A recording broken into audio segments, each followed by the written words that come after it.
ஸ்ரீ பாலசுப்பிரமணியர் அருளால் அம்மன் அருள் டிவி நேயர்கள், ஆன்மீக அன்பர்கள், ஜோதிட அன்பர்கள் அனைவருக்கும் அன்பான வணக்கங்கள். நான் உங்கள் பாரம்பரிய ஜோதிடர் ஸ்ரீ குரு சுந்தர வடிவேல். தொடர்ச்சியா பார்த்தோம்னா நம்ம சேனல்ல மாத பலன்கள், கிரக பெயர்ச்சி பலன்கள் அப்படின்னு சொல்லி தொடர்ச்சியா கொடுத்துக்கிட்டு இருக்கோம். இந்த சேனலை பொறுத்தவரை முழுமையான ஆன்மீக சிந்தனை அப்படிங்கிறது எல்லோருக்கும் கிடைக்கணும்.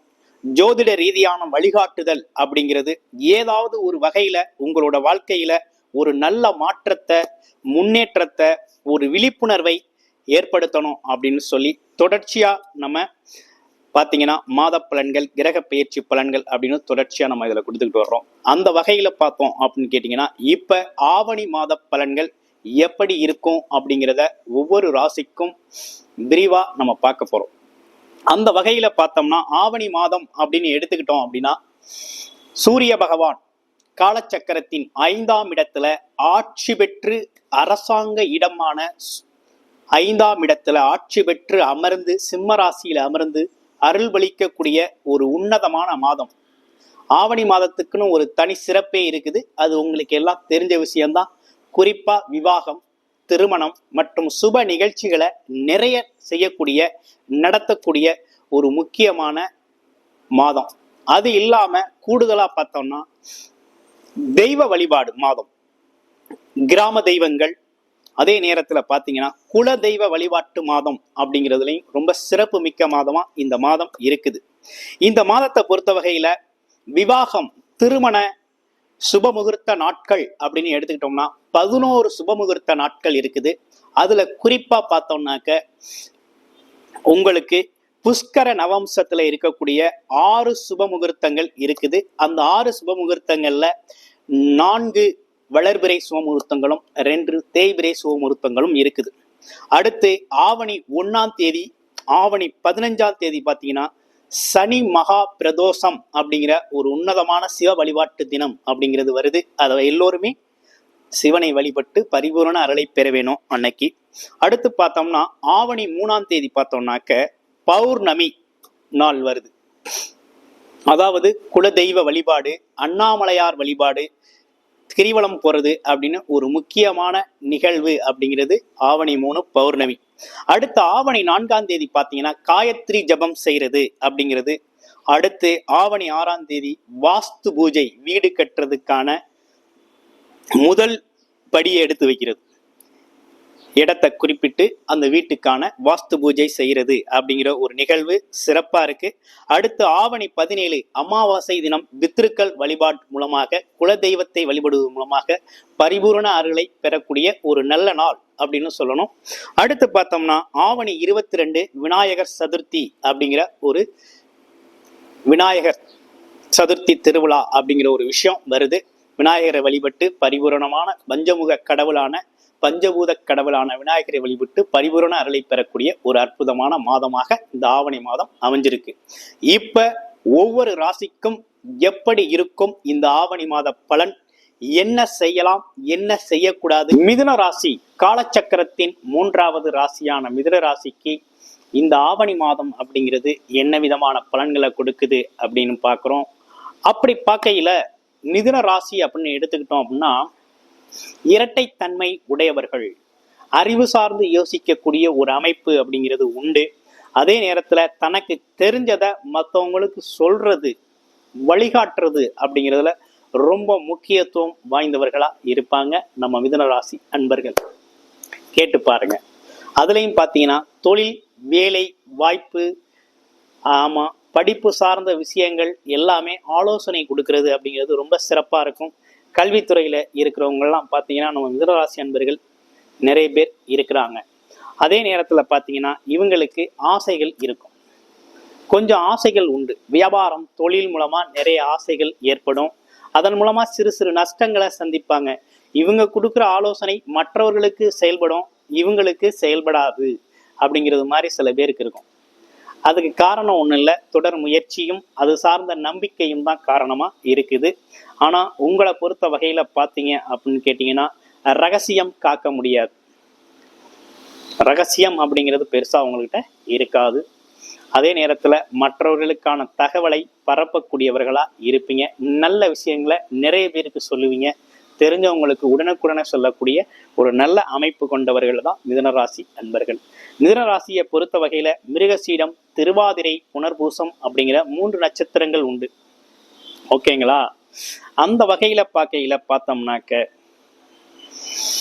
மிதுன ராசிக்குன்னு பார்த்தோம்னா இந்த ஆவணி மாதம் கிரக நிலை எப்படி இருக்குது அப்படிங்கிறத பார்க்க போறோம். ராசிநாதன் சொல்லக்கூடிய புதன் 3ஆம் இடத்துல ஆட்சி பெற்ற சூரியனோட சேர்ந்து பார்த்தீங்கன்னாக்க பூர்வ புண்ணியாதிபதினு சொல்லக்கூடிய சுக்கிரனோடு சேர்ந்து 3ஆம் இடத்துல இருக்கிறார். 3ஆம் இடத்துல 3 கிரகங்களும் இணைவு பெற்றிருக்கு. 4ஆம் இடத்துல பாத்தீங்கன்னா கேது பகவான் இருக்கிறாரு, குரு பார்வையோட தான் இருக்கிறாரு. ஒன்றும் பயப்பட வேண்டாம். அடுத்து பாருங்க 9ஆம் இடத்துல சனி பகவான் வக்ரம் பெற்ற நிலையில இருக்கிறார்.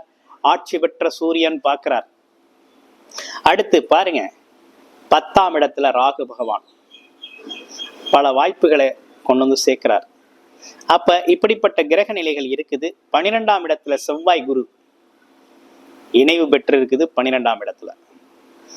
அப்ப என்ன செய்யலாம், எப்படி இருக்குது நம்ம வாழ்க்கை அப்படின்னு பார்த்தோம்னா கொஞ்ச நாளாவே நம்ம வாழ்க்கை திருவாதிரை, அதாவது பாத்தீங்கன்னா மிதுன ராசி நேர்களை பொறுத்த வகையில ஒரு 1, 2, 3, 4, 5 கிட்டத்தட்ட ஒரு 4 மாதங்களுக்கா சரியில்லை. அதற்கு முன்னால வருடக்கணக்குல சரியில்லை. சனி பகவானோட பிடியில இருந்தாரு உங்களோட ராசிநாதன். பிறகு ராகு பகவானோட பிடியில இருந்து சிரமப்பட்டார். தொழில் சார்ந்த விரயங்கள் ஏற்பட்டுச்சு. சனி பகவானோட பிடியில இருக்கையில குடும்ப உறவுகள் சார்ந்த சிக்கல்கள் ஏற்பட்டுச்சு. ஒற்றுமை இல்லை, கணவன் மனைவி ஒற்றுமை இல்லை, அண்ணன் தம்பி ஒற்றுமை இல்லை, அப்பா அம்மா ஒற்றுமை இல்லை, சொல் பேச்சு நடக்கல, நம்பிக்கை இல்லாத ஒரு தன்மை, குடும்ப பிரச்சனைகளை சந்திச்சிங்க. பிறகு தொழில் பிரச்சனை, வேலை பிரச்சனைகளை சந்திச்சிங்க. இப்பதான் கொஞ்சம் கொஞ்சமா அடுத்து விரயம், 12ஆம் இடம் சொல்லக்கூடிய விரயஸ்தானத்துல இருந்து பல்வேறு விரயங்கள், சுப விரயங்களை நிறைய சந்திச்சிங்க. இப்பதான் பரவாயில்லை அப்படிங்கிற மாதிரி ஒரு நல்ல நிலைக்கு மிதுன ராசி நேர்கள் வந்திருக்காங்க. குரு பார்வை இல்லாவிட்டாலும் 12ஆம் இடத்து குருவாக இருந்தாலும் கிரக அமைப்புகள் இப்ப உங்களுக்கு சாதகமா இருக்கு. இந்த ஆவணி மாசத்துல ஒன்றும் பயப்பட வேண்டாம், ரொம்ப சாதகமா இருக்கு. அந்த வகையில பாத்தீங்கன்னா உங்களுடைய ராசிநாதன் சொல்லக்கூடிய புதன் 3ஆம் இடத்துல சூரியன் ஆட்சி பெற்ற சூரியனோட சுக்கிரனோட சேர்ந்திருக்கிறார்.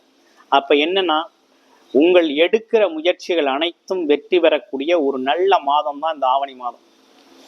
ஆவணி மாதத்தோட தொடக்கம் ஒரு அற்புதமான தொடக்கம். உங்களுக்கு பயப்பட வேண்டாம். நீங்க உங்களோட தொழில், வேலை, வியாபாரம் சார்ந்த அனைத்துலையும் பழைய விஷயங்கள்லாம் கொஞ்சம் புறம் தள்ளிட்டு ஒரு புது முயற்சி எடுங்க. கண்டிப்பா ஜெயிக்கிறது உறுதி. கண்டிப்பா ஜெயிக்கக்கூடிய ஒரு நல்ல மாற்றம் ஏற்படக்கூடிய ஒரு அருமையான மாதம் ஏற்பட்டிருக்கு. ஏன்னு பார்த்தோம்னாக்க பாக்கியஸ்தானத்துல வக்ரம் பெற்றிருக்கக்கூடிய ஒளி இருள் கிரகமான சனி பகவான ஒளி கிரகமான 3ஆம் இடத்துல இருக்கக்கூடிய முயற்சி அதிபதி ஆட்சி பெற்ற சூரியன் பார்க்கிறார். அப்ப அவர் கூட புதன் சேர்ந்திருக்கிறார், சுக்கிரனும் சேர்ந்திருக்கிறார். அப்ப உங்களுடைய முயற்சிகள், எண்ணம், சொல், செயல் அனைத்தும் பார்த்தீங்கன்னா வெற்றி பெறக்கூடிய நல்ல மாதம். முயற்சி எந்த அளவுக்கு உங்க முயற்சி இருக்கோ அந்த அளவுக்கு ஜெயிப்பீங்க. அரசு துறையில இருக்கிறீங்களா, கண்டிப்பா உங்களுக்கு உயர்வு உண்டு. பிரைவேட் செக்டார்ல ஒர்க் பண்ணிட்டீங்களா, கண்டிப்பா உங்களுக்கு உயர்வு உண்டு. உங்களுடைய குழந்தைகள் உங்களோட சொல் பேச்சு கேட்பாங்க, அன்பா ஆதரவா இருப்பாங்க. ஆமா, குழந்தைகளோட தேவைகளை நிறைவேற்றுவீங்க. அடுத்து பாருங்க படிப்பு, கல்வி குழந்தைகளுக்கு ரொம்ப சிறப்பா வரும். இதுவரை திக்கு திணறி படிச்ச குழந்தைகள்லாம் இனிமே நல்லா படிக்கக்கூடிய ஒரு அமைப்பு அப்படிங்கிறது ஏற்பட்டிருக்குது. நல்லா படிக்கக்கூடிய ஒரு காலகட்டமா இருக்குது. அப்ப படிப்பு, கல்வி நல்லா வரும் அப்படிங்கிற ஒரு அமைப்பு இருக்குது. அடுத்து பாருங்க படிக்கிறவங்களுக்கெல்லாம் சரஸ்வதி யோகம் ஏற்பட்டிருக்கு குழந்தைகளுக்கு. அப்ப படிப்பு, கல்வி அப்படிங்கிற ஒரு விஷயம் நல்லா இருக்கு. அடுத்து பாருங்க அரசு காரியங்கள் அனைத்தும், தடைப்பட்ட அரசு காரியங்கள் அனைத்தும் நடக்க போகுது. கவர்மெண்ட் எக்ஸாம் எழுதிட்டு வெயிட் பண்ற இளைஞர்களுக்கெல்லாம் நல்ல பாசிட்டிவான ரிசல்ட் கிடைக்க போகுது. அதே போல இடம், வேலை, இடம் சார்ந்து அல்லது வேற ஏதோனும் பல்வேறு காரணங்களாக அரசு காரியங்கள் தடைபட்டிருந்துச்சு அப்படின்னா உங்கள் வெற்றி பெறக்கூடிய ஒரு நல்ல காலகட்டமாக இந்த காலகட்டம் உங்களுக்கு அமைஞ்சிருக்குது